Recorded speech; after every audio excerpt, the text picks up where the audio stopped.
ঈসা আলাইহিস সালাতু ওয়াস সালাম তার কওমকে বলল, হে আমার কওমের লোকেরা, আমি আল্লাহর পক্ষ থেকে তোমাদের কাছে নবী হিসাবে প্রেরিত হয়েছি। আল্লাহ রাব্বুল আলামিন আমাকে এমন অলৌকিক ক্ষমতা দিয়েছেন, মুআজিজা তিনি দান করেছেন।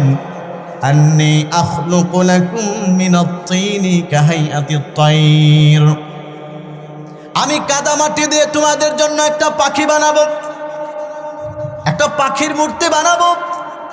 সেই পাখির মধ্যে তারপর আমি ফুৎকার দিব। যখনই আমি ফুৎকার দিয়ে সেই পাখিটাকে বলবো তুমি উড়ে যাও, আল্লাহ রাব্বুল আলামিন বলেন তখন সেই পাখিটা আল্লাহ পাকের হুকুমে জীবিত হয়ে আকাশের মধ্যে উড়াল দেয়। জোরে বলেন সুবহানাল্লাহ।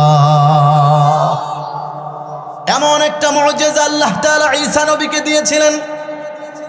শুধুমাত্র এতটুকুই শেষ নয়, তিনি যেই কোনো জন্মন্ধ মানুষকে চোখের উপরে যখন হাত বুলিয়ে দিতেন, সাথে সাথে তিনি চাক্ষুষ্মান হয়ে যেতেন, ওনার দৃষ্টিশক্তি ফিরে আসত। শুধুমাত্র এতটুকুই শেষ নয়, আল্লাহ রাব্বুল আলামিন বলেন ওয়া উহয়িল মাউতা, ঈসা নবীকে আল্লাহ রাব্বুল আলামিন এমন শক্তি, এমন অলৌকিক ক্ষমতা দান করেছিলেন, যেই কোনো মৃত জানোয়ার, পশু, পাখি অথবা মানুষ যেটাই হোক না কেন, যখন তিনি ডাক দিতেন আল্লাহর হুকুমে দাঁড়ায়া যাও, সাথে সাথে জীবিত হয়ে সেটা দাঁড়িয়ে যেত, প্রাণ তার মধ্যে ফিরে আসতো। বলেন সুবহানাল্লাহ। এমন অসংখ্য মুআজিজা আল্লাহ তাআলা নবীদেরকে দিয়েছিলেন।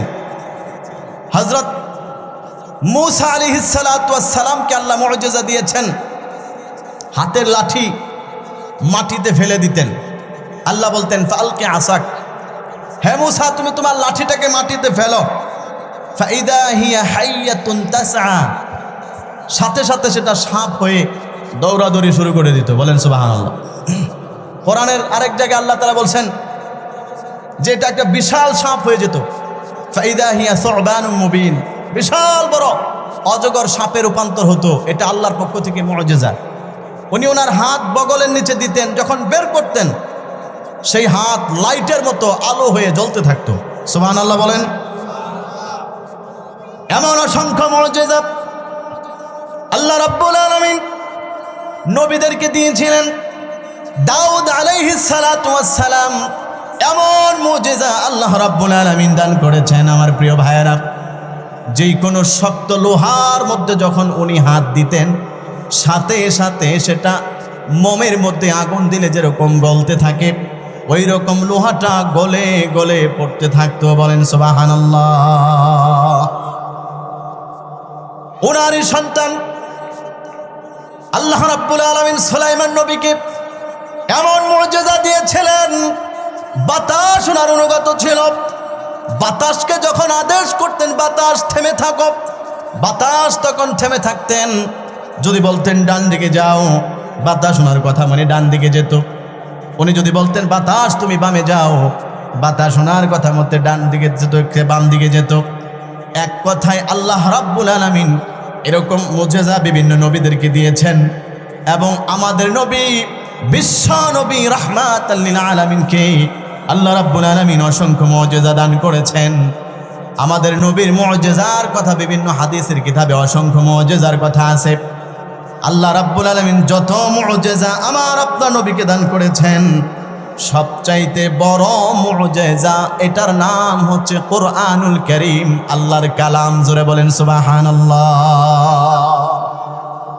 সবচাইতে বড় যে মুআজিজা আল্লাহ তাআলা আমার নবীকে দিয়েছেন, সেটার নাম হচ্ছে কি? কোরআনুল কারীম। জোরে বলেন আওয়াজ দিয়ে, ওটার নাম কি? কোরআনুল কারীম। আমার ভাইয়েরা, এই যে কোরআনুল কারীম, এটা আল্লাহর পক্ষ থেকে যে মুআজিজা, এটার কয়েকটা দিক আছে। কোরআন আল্লাহর পক্ষ থেকে মুআজিজা কিভাবে হয়? সম্মানিত হাজিরিন, নবীজি সাল্লাল্লাহু আলাইহি ওয়াসাল্লামকে আল্লাহ তাআলা যেই সময়ে প্রেরণ করেছেন, সেই সময়টা ছিল আরবি সাহিত্যের যুগ। ওই জমানার মানুষেরা খুব বেশি পরিমাণে সাহিত্যের চর্চা ছিল। আরবিতে সুন্দর সুন্দর কবিতা তারা আবৃত্তি করত, এবং কবিতা আবৃত্তি করার পরে সেই কবিতাগুলো দেয়ালের মধ্যে, কাপড়ের মধ্যে, চামড়ার মধ্যে লিখে কাবা শরীফের গিলাফে টানায় দিত এবং সেখানে তারা নিচে দিয়ে চ্যালেঞ্জ করতেন।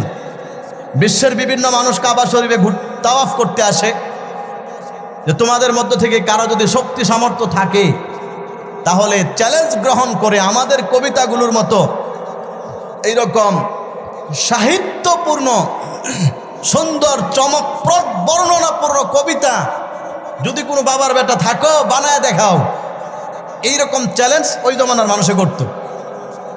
এবং যে কবিতাগুলো তারা লিখতেন আসলে অনেক উচ্চাঙ্গের সাহিত্য ছিল।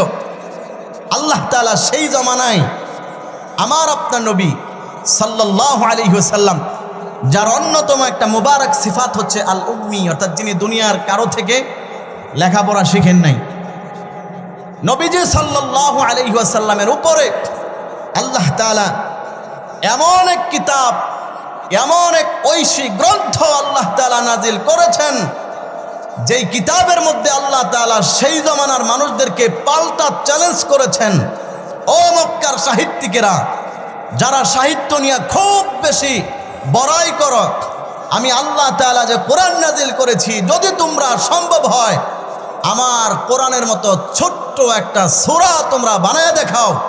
আল্লাহ রাব্বুল আলামিন বলেন, সেই জমানায় তো পারে নাই, এখন পর্যন্ত কেউ পারছে না। কিয়ামত পর্যন্ত পৃথিবীর সমস্ত মানুষ মিলে চেষ্টা করলেও, একজন আরেকজনকে সহযোগিতা করলেও আল্লাহর কোরআনের মতো, কোরআন তো দূরের কথা, কোরআনের ছোট্ট একটা সূরা, ছোট্ট থেকে ছোট্ট একটা আয়াত পর্যন্ত পৃথিবীর কোনো মানুষ বানাইতে পারবে না। এটাই হলো কোরআনের মুআজিজা। বলেন সুবহানাল্লাহ।